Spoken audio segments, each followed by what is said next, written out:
If you've made it back for the last 11 minutes of part two, we're going to look here at the same offensive tactics, but now used in open or motion style offense, where the players determine what is going to happen. The coach has not played a set play. The players make the decisions on their own. So now we get into a series of clips that do not have a set play, but are a series of concepts used to get the team a good shot. In this case, we'll see multiple tactics used, ending with a 3-away pick and pop for a three-pointer. Ball is brought over half, reverse to the trail, who goes directly into a pass pick and roll situation. Ball handler comes off the pick and looks to the player from the corner rising to the wing.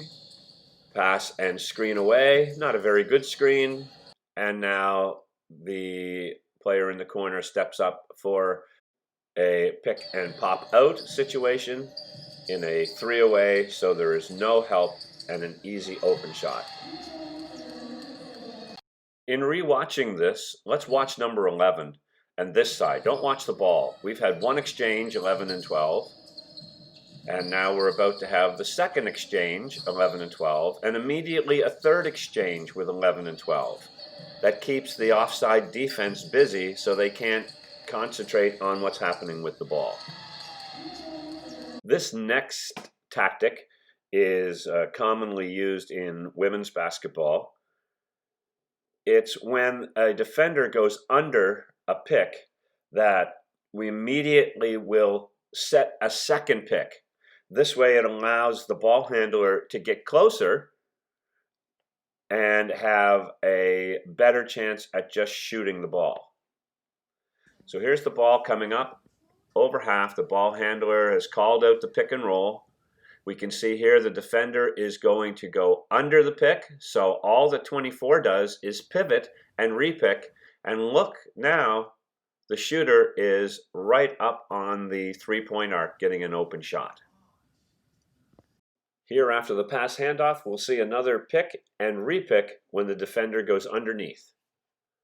There's the pass, the handoff, the first pick, and then the defender goes under, so a repick to get an open shot.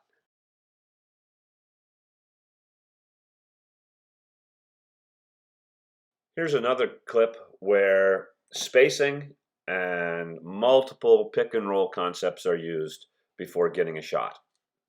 Again, not a set play call, but just using the concepts put together to roll and play motion style offense.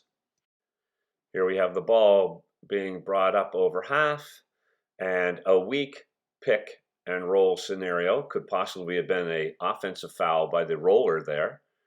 Going immediately into another ball screen or pick.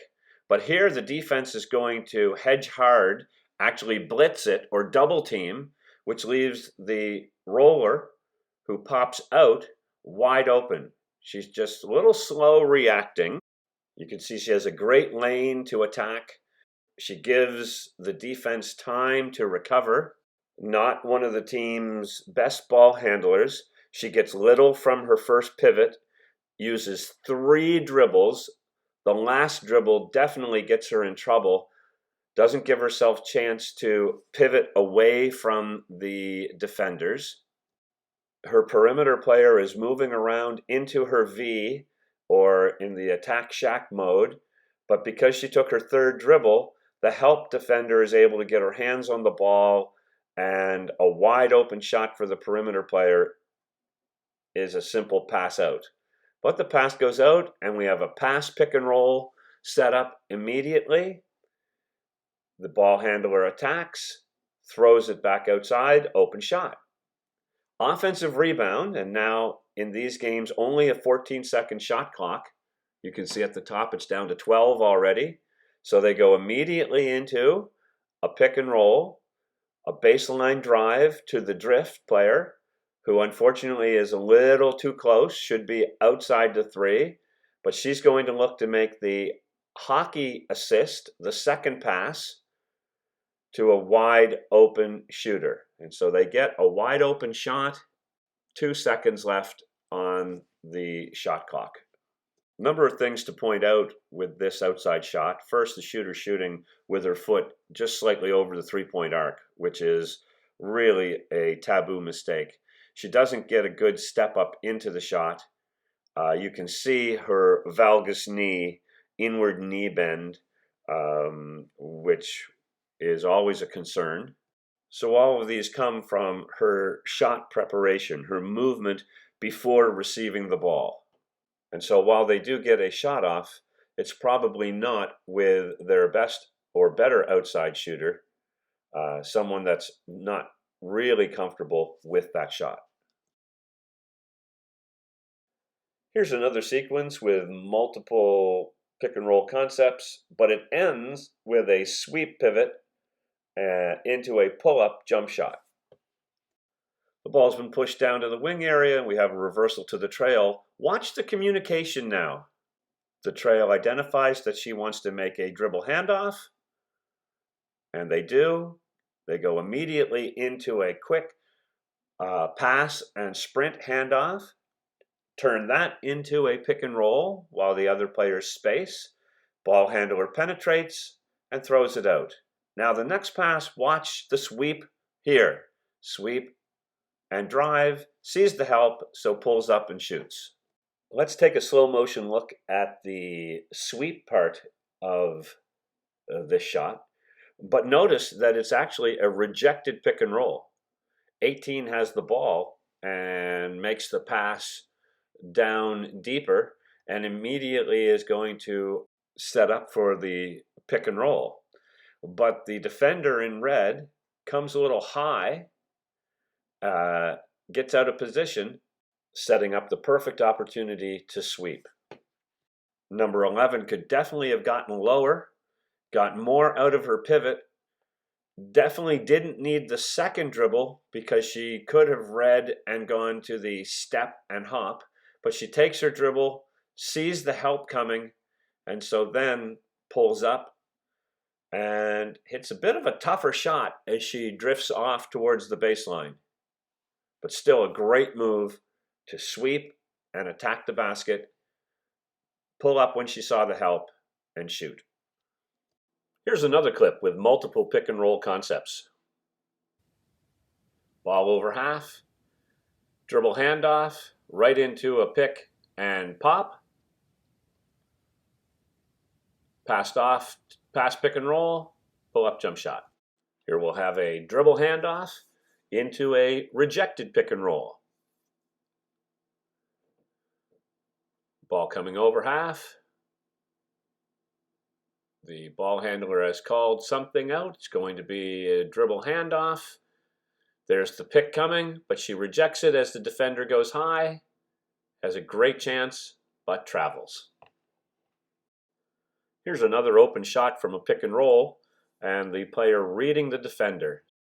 The ball handler comes off the pick, pauses, sees the defender down below in the key, sagging in, so makes the pass out to the teammate. Probably should have had more of a rise up the three-point arc to make the pass a little easier, and also to create a harder closeout for the defender. Next is a very simple pass handoff into an immediate pick and roll. There's the pass, the handoff, a pivot into a pick and roll, and you can see really poor help defense. She's back inside the charge arc or the smile, the blue teammate. So if there's going to be a foul called, it will be against the blue team.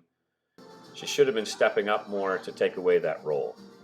This is an example of an early pick and roll before the defense is set. Ball over half, trail sets a pick, rolls to the hoop, and easy basket. As we watch the replay here, keep an eye on the player in white that's circled. She makes a very important move as the pick and roll is set. Notice how she lifts up, taking her defender away from the help position for the roll.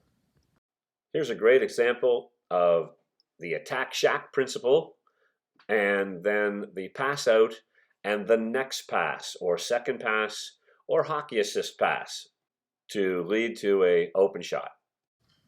So the ball gets attacked along the baseline. We can see number 22 on blue at the foul line. Her girl has stepped to help out. So she fills the V behind the ball. The rotating defense comes over, and number 22 makes the next pass to the open shooter. This is a great example of driving hard off the pick and using just a slight hesitation and change of speed to get by her defender and draw the foul. If you made it to the end of this, congratulations. Your basketball IQ should be a little bit higher now. I hope you can take some of these tactics that we have looked at in the last 5 weeks and add them with your teammates to make your season much more successful. Thank you for your efforts. Look forward to seeing you again soon in the future. Best of luck.